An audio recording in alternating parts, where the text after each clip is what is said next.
अस्सलाम वालेकुम my dear viewers. कहिए क्या हाल है। उम्मीद है आप अच्छे होंगे, क्योंकि जितनी प्यारी प्यारी आप मुझे कमेंट्स भेजते हैं, जिस तरह आप मुझे दुआएं भेजते हैं, उससे तो मैं बिल्कुल यही समझती हूँ, सोचती हूँ कि आप बिल्कुल अच्छे हैं, खुश हैं और मेरे व्लॉग्स देखते हैं, मेरी वीडियोस देखते हैं और मुझे ये प्यारे प्यारे कमेंट्स लिखते हैं।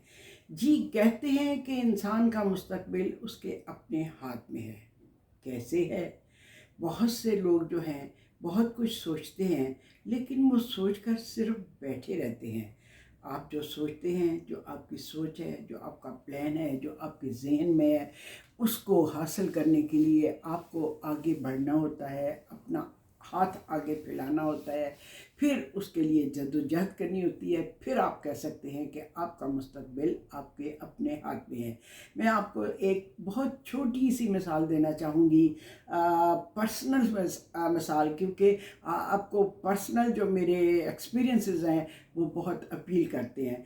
मैं आपको बताऊं, जब मैं बहुत छोटी थी तो मैं कोई किताब पढ़ने का शौक़ मुझे बचपन से था। मुझे जो भी पॉकेट मनी मिला करती थी, 20 रुपये महीना पॉकेट मनी मिलती थी, मैं वो सब किताबें ख़रीदने पे लगाया करती थी। वीपी शायद उसको कहते थे, या वीपीपी कहते थे। उसके ज़रिए मैं जैसे आजकल ऑनलाइन कहते हैं ना, किताबें मंगवाया करती थी। वो बच्चों की छोटी छोटी कहानियाँ हुआ करती थी, जिनको पढ़ते हुए मैं सोचती थी काश कभी मैं भी लिख सकूं।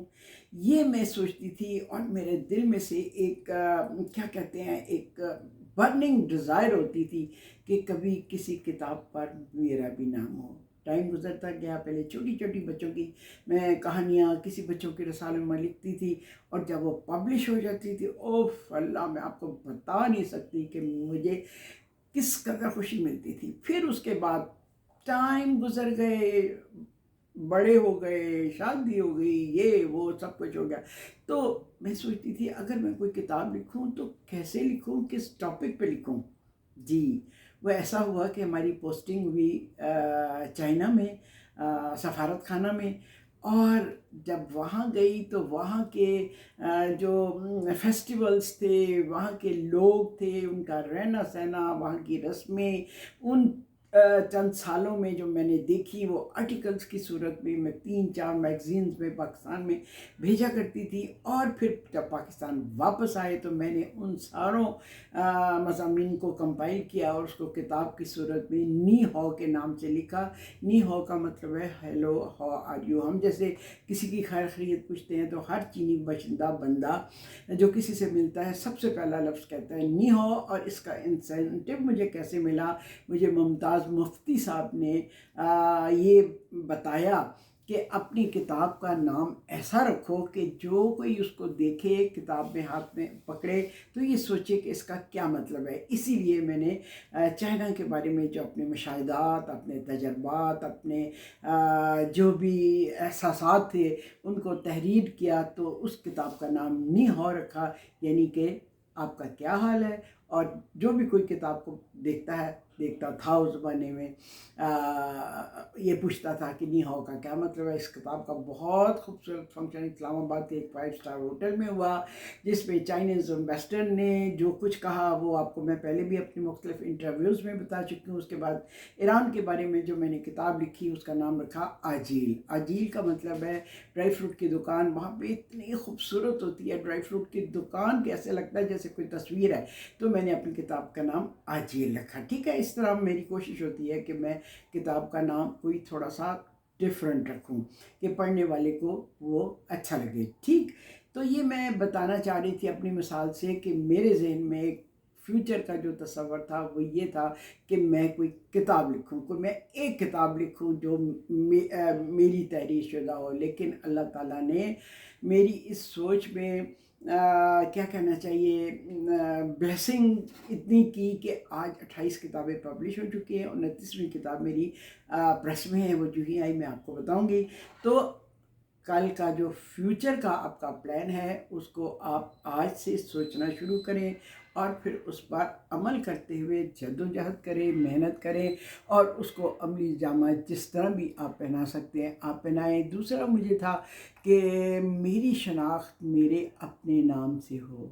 لوگ مجھے میرے نام سے جانیں، یہ نہیں کہ کس کی بیٹی ہے، کس کی بہن ہے، کس کی بیوی ہے، کس کی ماں ہے، مجھے میرے نام سے بھی جانا جائے۔ یہ بھی مجھے ایک عجیب سی چیز تھی، میرے خاندان کی کسی لڑکی عورت کے ذہن میں یہ خیال نہیں آیا ہوگا، لیکن مجھے یہ کیوں آیا خیال؟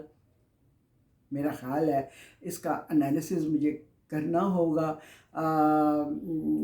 میں نے کتنے 10-12 سال سائیکیاٹرک ڈپارٹمنٹ میں کام کیا ہے، اور میں نے یہ سوچا ہے، میں نے یہ کیا کہتے ہیں جج کیا ہے، انالائز کیا ہے کہ مجھے یہ سوچ کیسے آئی۔ اس کے بارے میں پھر کبھی آپ سے بات کروں گی، لیکن یہ سوچ بچپن سے میرے ذہن میں تھی، کیوں تھی وہ اب میں جان چکی ہوں، میں کبھی آپ سے شیئر کروں گی۔ تو جناب جی، آپ بھی فیوچر میں جو پلان کرنا چاہتے ہیں اس کے لیے عمل کیجئے، دل میں خواہش کو پالیے، خواہش کو عملی جامہ پہنائیے۔ اس کے ساتھ ہی اب میں آپ سے اجازت چاہتی ہوں، آئندہ کسی ولاگ میں آپ کو بتاؤں گی کہ یہ سوچ میرے ذہن میں کیسے آئی۔ ٹھیک، آج کے لیے اتنا ہی کافی ہے۔ اللہ حافظ، اپنا خیال رکھیے گا۔ ہاں، ایک چیز، جب آپ مجھے کمنٹ لکھتے ہیں تو پلیز یہ ضرور لکھا کیجئے کہ آپ کہاں سے لکھ رہے ہیں۔ بعض نے تو لکھا ہوتا ہے Norway, Canada, United kingdom, California سے بھی کچھ کمنٹس ہوتے ہیں، اور کینیڈا سے بھی، لیکن اگر آپ ساتھ لکھیں گے تو مجھے بہت اچھا لگے گا۔ اور بیل آئیکن کا بٹن ضرور دبائیے اور سبسکرائب بھی کیجیے گا۔ ہاں، ایک بات میں آپ کو بتاؤں کہ آپ میں سے کسی نے لکھا ہے کہ میں یہ ویلاگز وغیرہ بنا کے پیسے کماتی ہوں۔ ایسا بالکل بھی نہیں ہے۔ میں نے لاکھوں روپے خرچ ضرور کیے ہیں، لیکن میں نے ایک پیسہ بھی اس سے نہیں ارن کیا۔ تو آپ کی یہ جو کیا کہتے ہیں تاثر ہے کہ میں یہ ویلاگز وغیرہ سے پیسے کما رہی ہوں، ایسا بالکل بھی نہیں ہے، ٹھیک ہے۔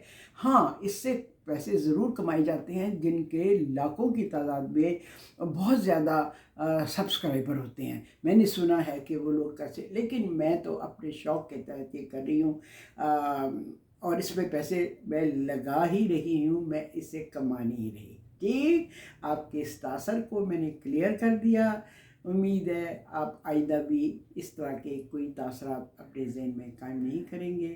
آپ سے بات کر کے مجھے اچھا لگتا ہے، آپ کو ایڈریس کر کے اچھا لگتا ہے، آپ کے کمنٹس پڑھ کے اچھا لگتا ہے، اور یہی میرا شوق ہے جو مجھے اس طرف لے کے آیا۔ ٹھیک، اللہ حافظ، اب آپ سے اجازت۔